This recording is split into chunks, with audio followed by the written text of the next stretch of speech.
সেও তো 16 বছর দেশ চালাইছে খুব দাপটের সাথে, কিন্তু জনগণ ছিল অস্বস্তির মধ্যে, জনগণ ছিল টর্চারের মধ্যে, ফাইনালি তাকে চলে যেতে হলো। তো আপনি তো জনগণ, আমি আবারও বলছি, বাংলাদেশ ফার্স্ট, বাংলাদেশের জনগণ ফার্স্ট। আমরা তো কোনো পরিবর্তন দেখি না এবং ঠিক জানি না। সুতরাং আপনাকে নির্বাচন এনশিওর করতে হলে ফার্স্ট দেশটাকে স্টেবল করতে হবে। আপনি আনস্টেবল কান্ট্রিতে আপনি কিসের নির্বাচন করবেন, কোথায় নির্বাচন করবেন?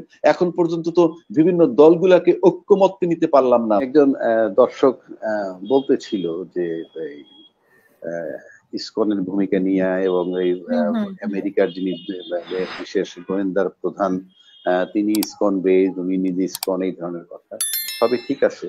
আক্তার ভাই যেটা বললেন যে আমরা যেটা চাই, আপনি যে মব জাস্টিস যেটা বললেন যে বঙ্গবন্ধুর বাড়ি ভাঙা কিংবা মাজার ভাঙা, এগুলা মব জাস্টিসে পড়ে। আবার যদি আপনি ইয়েতে যান, ওই যে রেস্টুরেন্টের পর্দা ঢুকে লাঠি নিয়ে গিয়ে কান ধরাইলো, ওটাও মব জাস্টিসে পড়ে। আমার কথা হচ্ছে যে সাধারণ নাগরিক কি চায়? আপনি দেশের উন্নয়ন, ইউনূস সাহেবের উন্নয়ন করেন নাই তা না। ওই যে একজন দর্শক প্রশ্ন করছে আমাকে যে ইউনূস সাহেবের উন্নয়ন দেখেন না, দেখছি তো। উনি ফরেন রেমিটেন্স আনছেন, উনি বাড়াইছেন, রিজার্ভ বাড়াইছেন, এবং এবার রোজার মাসে দ্রব্যমূল্যের আমরা নিম্নগতি পাইছি, যেটা গত বছর রোজা আমরা দেখছি তার 1/3 প্রাইসে আমরা এবার বিশেষ করে পেঁয়াজ, কাঁচামরিচ, অনেক নিত্য প্রয়োজনীয় জিনিস পাইছি। সেগুলো ঠিক আছে অবশ্যই, কিন্তু দেখেন দিন শেষে আমি কিন্তু আমার নিরাপত্তা, আমার সিকিউরিটি, এটার দায়িত্ব কিন্তু সরকারের। যেভাবেই হোক, আমি বলেছি এতদিন যে সরকারকে নন কোঅপারেট করে পুলিশ, আর্মি, মানে পুলিশ বলেন, আর্মি বলেন, বা অন্যান্য প্রশাসন বলেন, হোয়াট এভার ইট ইজ, আমার কথা সেটা না। 8 মাস পরেও তো আপনি, এই যেমন আক্তার ভাই বললেন, মোহাম্মদপুর গিয়ে দেখেন রাতের বেলা পুরো ডাকাতের দেশ হয়ে যায় বাংলাদেশ। ভাই এই দায়িত্বটা কার? ইনফ্যাক্ট এই দায়িত্বটা তো ওনাকে পালন করতে হবে। এখন আপনি মনে করেন চায়না যান, এখানে যান, সেখানে যান, আপনি খালি ভূ পলিটিক্স, গ্লোবাল পলিটিক্স নিয়ে আমি বীর বিক্রম হয়ে গেলাম পৃথিবীতে, দ্যাট ইজ অ্যানাদার ইস্যু।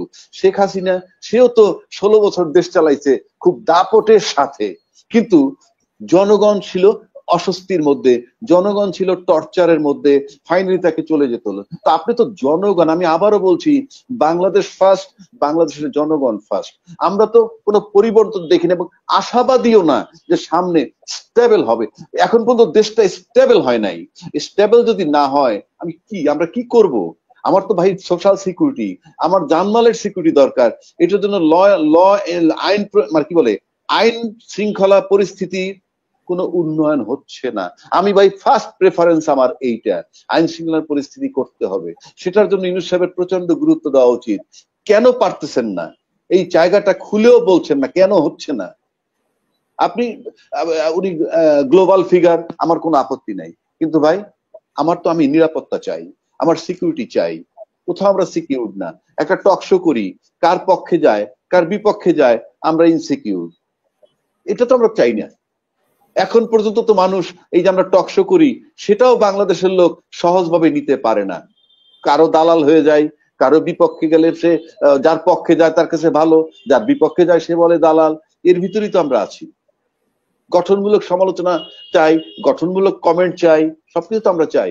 এটা আমরা চাই, এই পরিবর্তনটা চাই। আবারও বলছি, আইন শৃঙ্খলা পরিস্থিতির উন্নয়ন খুবই জরুরি। এভাবে যদি চলতে থাকে ডিসেম্বর পর্যন্ত কিন্তু আরো খারাপ পরিস্থিতি হবে, আমি ঠিক জানি না। সুতরাং আপনাকে নির্বাচন এনশিওর করতে হলে ফার্স্ট দেশটাকে স্টেবল করতে হবে। আপনি আনস্টেবল কান্ট্রিতে আপনি কিসের নির্বাচন করবেন, কোথায় নির্বাচন করবেন? এখন পর্যন্ত তো বিভিন্ন দলগুলাকে ঐক্যমত্যে নিতে পারলাম না আমরা। সুতরাং আমি আবারও বলছি, আমরা দল মত নির্বিশেষে, আমরা কোনো ধর্মীয় উগ্রবাদ এই দেশে চাই না। ধর্মীয় উগ্রবাদ চাই না, বারবার বলছি। ধর্মীয় উগ্রবাদ হোক সেটা হিন্দু ধর্ম, হোক সেটা মুসলিম ধর্ম, আমরা চাই ওই যেটা আক্তার ভাই বলল, দল মত নির্বিশেষে সব ধর্মের লোক একসাথে সহাবস্থান করব। আমরা বাংলাদেশ সেই হিসাবে থাকবো, এবং আইন শৃঙ্খলা পরিস্থিতি ইমিডিয়েটলি উন্নয়ন দরকার, আমরা সেটা চাই। নির্বাচনের চিন্তা আমরা এই মুহূর্তে করছি না, সাধারণ জনগণ।